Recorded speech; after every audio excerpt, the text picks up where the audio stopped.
कक्सा block मोलाम Dighi panchayat रे तेहें जहां नोडे जमेला हिउ कान दो नोडे भारत जाकत माझी परगना महल मोलाम दिघी पीड़ और पश्चिम बंग आदिवासी जुमिद गांवता पाटा खन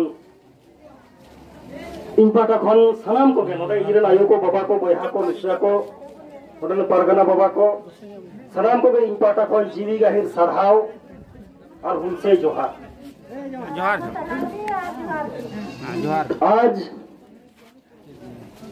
এই মোলামদিঘি গ্রাম পঞ্চায়েতে আমরা এখানকার এই এলাকার মোলামদিঘি অঞ্চল এলাকার মূলত আদিবাসী মানুষজন এখানে জমায়েত হয়েছি। এখানে উপস্থিত আছেন এই পঞ্চায়েতের প্রধান সাহেব এবং পঞ্চায়েতের কর্মকর্তারা আছেন। আজকের এই ডেপুটেশনের দেখাশোনার দায়িত্বপ্রাপ্ত পুলিশ আধিকারিকরা, অত্যন্ত সম্মানীয় আধিকারিকরা এবং আজকে এই মোলামদিঘি বাজারের কুলডিয়া বাজারের শুভবুদ্ধি সম্পন্ন মানুষ, সচেতন মানুষ, প্রত্যেককে আমরা কিছু কথা আজকে আপনাদেরকে শুনতেই হবে। কারণ যে জায়গায় আমরা দাঁড়িয়ে আছি এটা কোনো মামুলি জায়গা নয়। একটা পঞ্চায়েতের অফিসের সামনে আমরা দাঁড়িয়ে আছি। কোন পঞ্চায়েত, তার কাজ কি? যে পঞ্চায়েতটা হচ্ছে গ্রামের মানুষের সর্বপ্রথম সরকার, সব থেকে সামনের সরকার। যে পঞ্চায়েতের দায়িত্ব এলাকার মানুষের সুখ দুঃখকে দেখা, যে পঞ্চায়েতের দায়িত্ব এলাকার মানুষের জাতি ধর্ম নির্বিশেষে তাদের গণতান্ত্রিক অধিকারকে রক্ষা করা, যে পঞ্চায়েতের দায়িত্ব এলাকার মানুষের অন্ন বস্ত্র বাসস্থানের সুবিধা করে দেওয়া, যে পঞ্চায়েতের দায়িত্ব এলাকার মানুষকে বেশি বেশি করে গ্রামোন্নয়নের কাজে পঞ্চায়েতের কাজে অংশগ্রহণ করানো। কিন্তু আজকে আমরা যারা এখানে এসে দেখছি এই মোলামদিঘি গ্রাম পঞ্চায়েত এলাকার আদিবাসী মানুষরা হাতে প্ল্যাকার্ড, হাতে ঝান্ডা আর মাইক্রোফোন ধরে বাচ্চা ছেলে কাঁধে নিয়ে এই রোদে প্রখর রৌদ্রে আজকে এখানে মিছিল করে করে পঞ্চায়েতের কাছে আবেদন নিবেদন জানাতে আসছে। কোথাও যেন মনে হচ্ছে মোলামদিঘি পঞ্চায়েত, যাকে দায়িত্ব দেওয়া হয়েছিল পঞ্চায়েতকে এই এলাকার মানুষকে দেখাশোনার, যার দায়িত্ব ছিল এই এলাকার মানুষের গণতান্ত্রিক অধিকারকে রক্ষা করা, যার দায়িত্ব ছিল এই এলাকার মানুষদের আরো বেশি করে গ্রামোন্নয়নের কাজে অংশগ্রহণ করানো, হয়তো সেই মোলামদিঘি পঞ্চায়েত প্রধান সহ পঞ্চায়েতের কর্তৃপক্ষরা বা পঞ্চায়েতের পরিচালক বর্গরা কোথাও না কোথাও ব্যর্থ হয়েছেন। আর ব্যর্থ হয়েছেন বলে এই এলাকার আদিবাসী মানুষ আজকে আপনার দুয়ারে এসছে, আজকে জবাব চাইতে এসছে, সাংবিধানিক গণতান্ত্রিক পদ্ধতিতে আপনার কাছে জবাব চাইতে এসছে। আজকে চেয়ারে যতই বসে রাখুন আপনাকে সেই জবাব কিন্তু দিতেই হবে।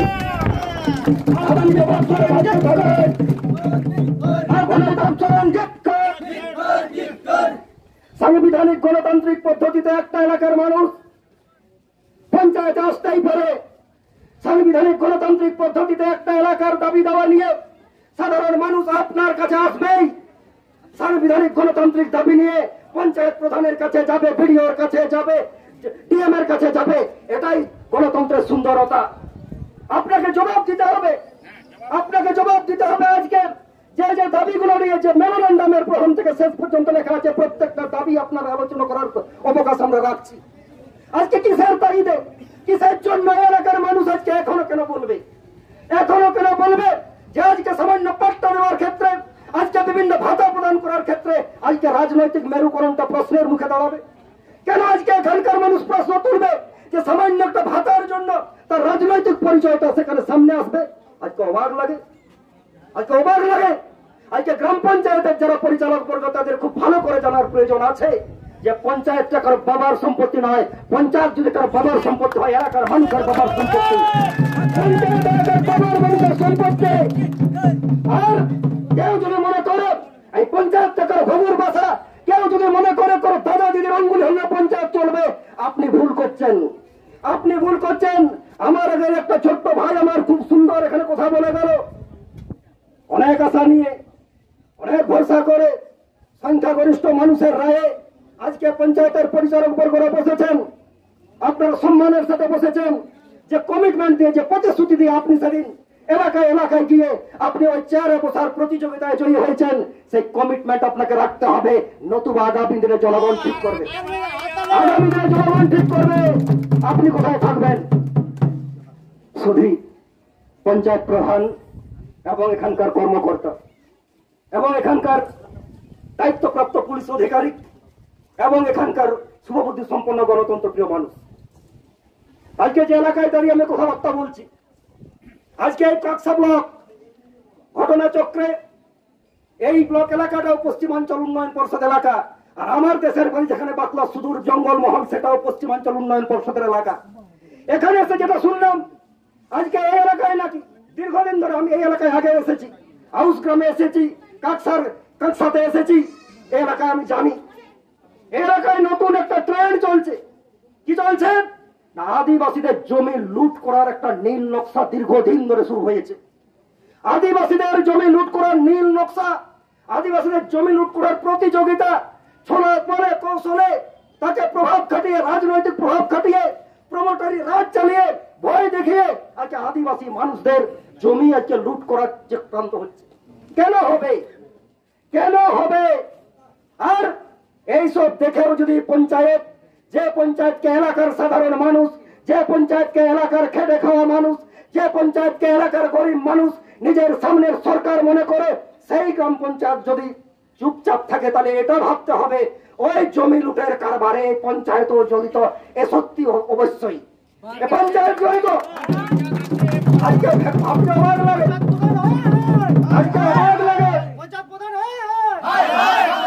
আজকে মলানদিঘি গ্রাম পঞ্চায়েত এলাকায় আজকে সরকারি জমি লুটের যেমন ইতিহাস আছে, যে সরকারি জমি আদিবাসীদের পাট্টা দেওয়া যায়, যে সরকারি জমি ভূমিহীনদের পাট্টা দেওয়া যায়, সেই সরকারি জমি এলাকায় কাদের মদতে, কাদের অঙ্গুলি হেলনে, অবশ্যই প্রশাসনের অঙ্গুলি হেলনে আজকে কাদের ভবজায় যাচ্ছে এই এলাকার মানুষ জানেন।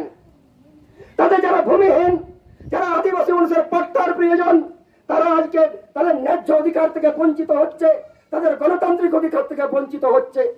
আর পঞ্চায়েত এখানে নাকে তেল দিয়ে ঘুমিয়ে আছে।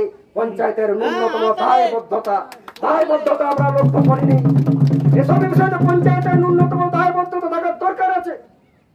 কারণ বারবার বলছি, এলাকার মানুষ পঞ্চায়েত থেকে সামনের সরকার মনে করে, তাই তারা এখানে আজকে আবেদন নিবেদন নিয়ে আপনার দুয়ারে এসছে। আজকে একটা এলাকার মানুষের যে সাংবিধানিক দাবি, একটা এলাকার মানুষের যে জীবন যন্ত্রণার দাবি, প্রত্যহ দিনের তাদের সকাল থেকে সন্ধ্যা খেটে খাওয়া মানুষের তাদের যে জীবন যন্ত্রণার কথা, সেই সুরাহার দায়টা অবশ্যই পঞ্চায়েতকে নিতে হবে। আর বিভিন্ন সময় সরকারি ভাবে যে সুযোগ সুবিধা আসছে, সেই সুযোগ সুবিধা গণতান্ত্রিক পদ্ধতিতে সম পরিমাণে বন্টন এবং জাতি ধর্ম নির্বিশেষে প্রত্যেককে যার যার পাওনা সেভাবে দিতে হবে। আমরা দাবি তুলছি। কেন আজকে এই প্রশ্ন আসবে যে রাজনৈতিক মেরুকরণে আজকে ভাতা দেওয়া হয়? কেন আজকে প্রশ্ন আসছে যে সাধারণ মানুষের রাজনৈতিক পরিচয়টা তার ভাতা হওয়ার ক্ষেত্রে একটা নিদর্শন হয়ে যাবে? কেন হবে? আজকে এই প্রশ্ন গ্রাম মানুষ তুলবে না? অবশ্যই তুলবে। সাথে সাথে আমরা লক্ষ্য করছি, শুধু মলানদিঘি গ্রাম পঞ্চায়েত নয়, যে কথাগুলো সার্বিকভাবে আদিবাসীদের সমস্যা, আজকে সারা পশ্চিম বাংলায় ফেক এসটি সার্টিফিকেটে সারা পশ্চিম বাংলা ভরে গেছে। সরকারি ভাবেও যার দায় কিন্তু স্বীকার করে নেওয়া হয়েছে। আমরা চাকরি ক্ষেত্রে দেখতে পাচ্ছি প্রত্যেক দিন প্রত্যহ শিক্ষা ক্ষেত্রে, চাকরি ক্ষেত্রে ও আদিবাসী ফেক এসটি সার্টিফিকেট নিয়ে হয় কোথাও এডুকেশন, কোথাও চাকরি ক্ষেত্রে আসলে আদিবাসীদের গণতান্ত্রিক অধিকারকে শেষ করে দিচ্ছে। আর সব থেকে মজার বিষয়, আজকে সরকারি ভাবে দুয়ারে সরকার আমরা দেখেছি, যে পঞ্চায়েত আজকে সেই দুয়ারে সরকারের সব থেকে সামনের জায়গা, সেই দুয়ারে সরকারে আমরা দেখেছি ভুরি ভুরি সার্টিফিকেট সেখানে দেওয়া হয়েছে। সেখানে না আছে কোনো প্রমাণপত্র, না আছে কোনো সেখানে গ্রামে গ্রামে গিয়ে কোনো তদন্ত, যার ফলস্বরূপ দুয়ারে সরকারের সময় সব থেকে বেশি ফেক এসটি সার্টিফিকেট হয়েছে, যার ফল ভোগ করছে সারা পশ্চিম বাংলা। আমরা দাবি রাখছি, আমাদের মেমোরেন্ডামেও আছে, এই মলানদিঘি গ্রাম পঞ্চায়েত এলাকায় যেসব ফেক এসটি সার্টিফিকেট এখান থেকে যদি বন্টন হয়ে থাকে, সেগুলো আগামী দিনে যেন বাতিল করা হয় এবং আগামী দিনে এসটি সার্টিফিকেট দেওয়ার ক্ষেত্রে পঞ্চায়েতের যা করণীয় তা যেন সরকারিভাবে তদন্তপূর্বক করা হয় আমরা দাবি রাখছি। যে আজকে এই গ্রাম পঞ্চায়েত এলাকার সাধারণ মানুষ যারা, আজকে আমি এসে খবর পেলাম এই মলামদিঘি গ্রাম পঞ্চায়েত এলাকায় একটা গ্রামের একটা যুবক কয়েক বছর ধরে সেই জায়গা তার আছে, সেই জায়গাতে সরকারিভাবে পাম্প হাউস হয়েছে, পিএইচই দপ্তর করেছে। কেন? যার জায়গা সে কেন দাবি করতে পারবে না যে সে তো বেশি কিছু চায়নি, যে জায়গাটাকে সরকারিভাবে জায়গাটাকে দিয়ে দিল নিজের জায়গাটাকে, সেখানে সরকারিভাবে প্রকল্প হলো, পিএইচই দপ্তর করলো, সরকারি প্রকল্প হলো, সেই প্রকল্পে ওই যুবকের চাকরির কেন সে দাবি করবে না? আজকে পঞ্চায়েতকে এই বিষয়গুলো ভাবতে হবে। আজকে যা পরিস্থিতি, আগামী দিনে এই পঞ্চায়েতকে আদিবাসীদের উন্নয়নে, আদিবাসীদের এই জনকল্যাণমূলক কাজে আরো বেশি করে সতর্ক হতে হবে, আরো বেশি করে তদন্ত চালিয়ে বেশি করে সুযোগ সুবিধা যাতে পায় সেই চেষ্টা করতে হবে। আজকে যদি পঞ্চায়েত মনে করে যে আদিবাসীরা এখানে বঞ্চিত থেকে যাক, আজকে যদি পঞ্চায়েত মনে করে আদিবাসীরা যা পাচ্ছে তাই পাক, আজকে যদি পঞ্চায়েত মনে করে এদিককে না দিলেও চলবে, আদিবাসীরা এখানে চুপচাপ থাকবে, আর এখানে যদি পঞ্চায়েত মনে করে যে এখানকার কিছু দাদা দিদি যা বলবে তাই হবে, আদিবাসীরা তাদের ন্যায্য অধিকার থেকে বঞ্চিত হোক, এ কিন্তু ফল খুব খারাপ হবে। কারণ একটু আগে আমার ভাই বলে গেল, অন্যায় যেখানে হবে প্রতিবাদ হবে, আর আদিবাসীরা প্রতিবাদ করতে কখনো ভুলে যায়নি। সেই প্রতিবাদ আগামী দিনে হবে। আগামী দিনে এই এলাকায় যে জমি লুটের ইতিহাস চলছে, আমিও জঙ্গল মহলের ছেলে, আমিও জমি লুটের ইতিহাসের সাথে জড়িত এবং কি করে প্রতিরোধ করতে আমার জানা আছে। আমি এলাকার অনেক মানুষকে চিনি, আমার সহকর্মীদেরকে চিনি। আগামী দিনে নিশ্চিত হবে এখানে যে দালাল রাজ চলছে, প্রমোটারি রাজ চলছে, আমি স্পষ্ট ভাষায় এখানে বলে দিতে চাইছি, ওই দালাল রাজ বেশি দিন টিকবে না। লুটেরাদের বিরুদ্ধে আগামী দিনে এই মানুষগুলোকে সংঘবদ্ধ করে নিয়ে জমি লুটের বিরুদ্ধে আমরা প্রতিরোধে নামবো। তাতে যদি লড়াই করতে হয় লড়াই করবো, তাতে এখানে আমাদের আইন শৃঙ্খলা যদি ভেঙে পড়ে তাই হবে, কিন্তু আমাদের জমি আমরা ছাড়বো না, এই লুটের আমরা নামতে পারবো না। আগামী দিনে চলতে থাকে आयो को बाबा को नवा इलाका रे चेक चलाक करे तेहिं नवा इलाका रे तेहिं हासा लुटो कना भाषा लुटो कना इज्जत लुटो कना आबाद কর্মসংস্থান লুটো কনা পঞ্চায়েত রে না সরকারি হবে যাহা প্রকল্প কো নয়া কো বঞ্চিত কনা তেহিं আবো আরো চেতাও না হয়ো তবো চেঘাও না হয়ো তবো না চেতাও হয়ো তবো চেঘাও হয়ো তবো সতর হয়ো তবো না আর সতর কদে জুমিত তাহে কাতে দারাকান দিন রে নয়া ইধর এমো রে যাহা को बांग को राजी करा उनको दबरे बायरी करा को उनको बायरी विरुद्ध आसार का हवा देवन बुहेआ नवापति होते हैं ना बुझियो अंतर आशा को ना मते लूट हो भांगनवा आशा हलो भांगनवा আপনারা এই দর তিসরা ছুটের ভাঙ্গনवा তারা কেন্দ্রে নিশ্চিত হবে এলাকায় জনজাগরণ চিন্তা ভাবনা দহ কাতে নয়া এলাকার সানাম সন্তান को সানাম আদিবাসী को জুমিত কাতে তারা কান্দিবন লহায়া নয়া কি হাতাও কাতে তেহেন রাখো রুয়া তমন पे আর নিশ্চিত হবে তেহেন যাহা ডিমান্ড को সামান কাদা नवा पंचायत पाटा खन ओना को बन बोले होचया आर बांखान नवा सेंगान तो अंतर जीवेर हुरुमे टिगिर जुलवा नवा लहै तो तायना माराले बुरु जित कर आदिवासी जमे जित कर माराले जमे जित कर माराले बुरु हेत लाई आदिवासी को जित पात भारत जगह मजी पर बोले जित कर पश्चिम बंगाल आदिवासी को जित कर माताले तो हिन लिखा तो तेहिं अब आयो को बाबा को बहा को मिश्रा को जहां को नोडे अब दाबी समान कता दे बहे देखना सनाम को आर्मी थाओ जीली गाहिर सरहाव और बुलसे जो हर चाल कते या खाटो माछा गालो तुम मुझे के सनाम को बेजो अड़ी अड़ी सरहाव।